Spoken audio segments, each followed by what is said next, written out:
এখানে যারা আছে সকলে আমাদের সহযোদ্ধা। একসাথে আমরা জুলাই গণঅভ্যুত্থানে লড়াই করেছি, সংগ্রাম করেছি, জীবন বাজি রেখেছি।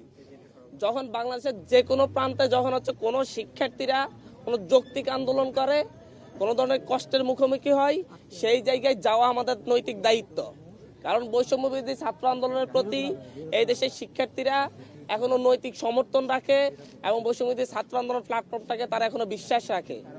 সেই জায়গা থেকে বৈষম্যবিরোধী ছাত্র আন্দোলনের পক্ষ থেকে যেহেতু আমার ভাইয়েরা, আমার সহযোদ্ধারা এখানে অনশনে বসেছে, আমি তাদের সাথে কথা বলতে এসেছি আসলে তাদের দাবি দাওয়াগুলো কি।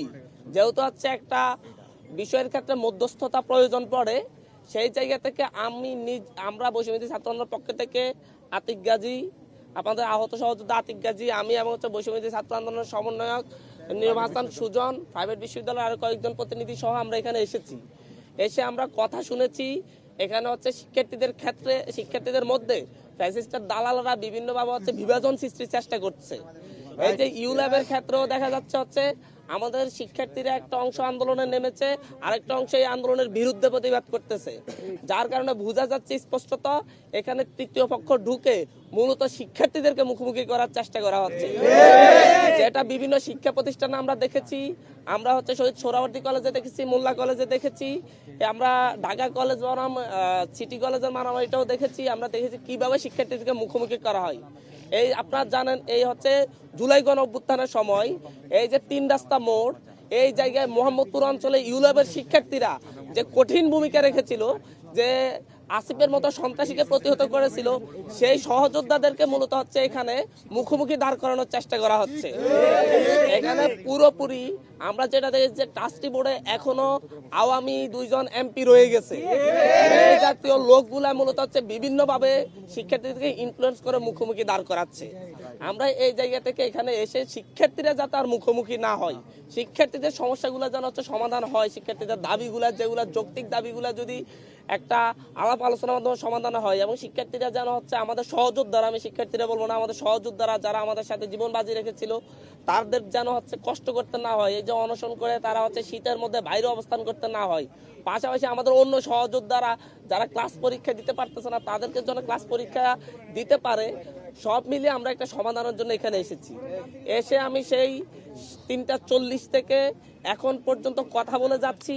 আমরা একটা মোটামুটি একটা সমাধানের দিকে এগুচ্ছি। আশা করি আমরা অল্প সময়ের মধ্যে একটা মোটামুটি সমাধানে পৌঁছাতে পারবো।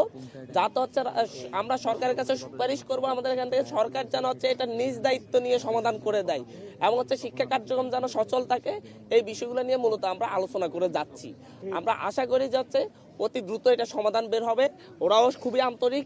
পাশাপাশি হচ্ছে বিশ্ববিদ্যালয়ের রেজিস্ট্রার মহোদয়ের সাথে কথা হয়েছে, উনিও খুবই আন্তরিক, এবং সবাই মিলে আলাপ আলোচনা একটা সমাধানের দিকে এগুচ্ছি। আশা করি অতি দ্রুত আপনারা ফল পাবেন। না, এখানে আলাপ হচ্ছে যে হচ্ছে যাতে শিক্ষা উপদেষ্টার মাধ্যমে যেন একটা তদন্ত কমিটি গঠন করে, যে অভিযোগগুলো শিক্ষার্থীরা দিয়েছে বিশ্ববিদ্যালয় প্রশাসন এবং হচ্ছে ভিসি প্রভিসির বিরুদ্ধে, যেন তারা তদন্ত করে সত্যতা যাচাই করে যেন ব্যবস্থা নিতে পারে। তো সেই জায়গায় হচ্ছে একটা প্রক্রিয়ার মধ্যে যাওয়ার জন্য আমরা শিক্ষা উপদেষ্টাকে অনুরোধ করব, একটু অনুরোধও করেছি অলরেডি, যেন হচ্ছে উনি একটা তদন্ত কমিটি গঠন করে, যেন হচ্ছে শিক্ষার্থীদের এই বিষয়গুলো দেখেন। না না না, শিক্ষার্থীরা হচ্ছে তদন্ত কমিটি হবে এই শর্তে, তারা হচ্ছে এখান থেকে হয়তো বা অনশন তুলে নেবে। তারা এখনো সিদ্ধান্তে পৌঁছায় নাই, তবে আলাপ আলোচনা চলতেছে, সেই দিকে আগাচ্ছে।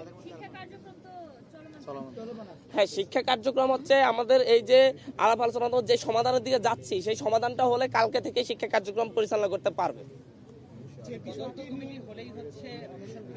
তদন্ত কমিটির ক্ষেত্রে হচ্ছে ওদেরও কিছু শর্ত আছে, যে তদন্ত কমিটি যেন হচ্ছে স্বচ্ছতা নিশ্চিত হয়, সেই ব্যাপারেও তারা করতেছে, আশঙ্কা বোধ করতেছে।